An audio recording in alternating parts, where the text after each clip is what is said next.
আলিপুরদুয়ার জেলার কুমারগ্রাম ব্লকের ভোলকা বারবিশা ২ নম্বর গ্রাম পঞ্চায়েতের বারুইপাড়া এলাকায় এক বৃদ্ধের দেহ ঝুলন্ত অবস্থায় তার প্রতিবেশীর গোয়াল বাড়িতে পাওয়া যায়। এই ঘটনায় এলাকায় চাঞ্চল্য ছড়িয়ে পড়ে। গোয়াল ঘর থেকে বৃদ্ধের ঝুলন্ত দেহ উদ্ধারকে ঘিরে চাঞ্চল্য দেখা দিল। সোমবার আলিপুরদুয়ার জেলার কুমারগ্রাম ব্লকের ভোলকা বারবিশা ২ নম্বর গ্রাম পঞ্চায়েতে বারুইপাড়া এলাকায় এক বৃদ্ধর ঝুলন্ত দেহ উদ্ধার হয় তার পাশের বাড়ির গোয়াল ঘর থেকে।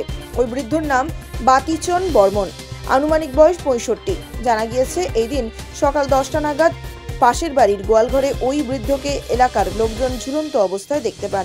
খবর পেয়ে ঘটনাস্থলে পৌঁছায় কুমারগ্রাম থানার অন্তর্গত বারবিশা ফাঁড়ির পুলিশ দেহটিকে উদ্ধার করে। পুলিশ সূত্রে খবর, মঙ্গলবার দেহটির ময়নাতদন্তের জন্য আলিপুরদুয়ার জেলা হাসপাতালে পাঠাবে পুলিশ। জানা গিয়েছে ওই বৃদ্ধ বেশ কিছুদিন যাবৎ মানসিক অবসাদে ভুগছিল। গোটা ঘটনা তদন্ত শুরু করেছে পুলিশ। ঘটনাকে ঘিরে শোকের ছায়া ওই এলাকায়। যে কোনো খবরের জন্য যোগাযোগ করুন 7099017330 এবং 7099017110 নম্বরে।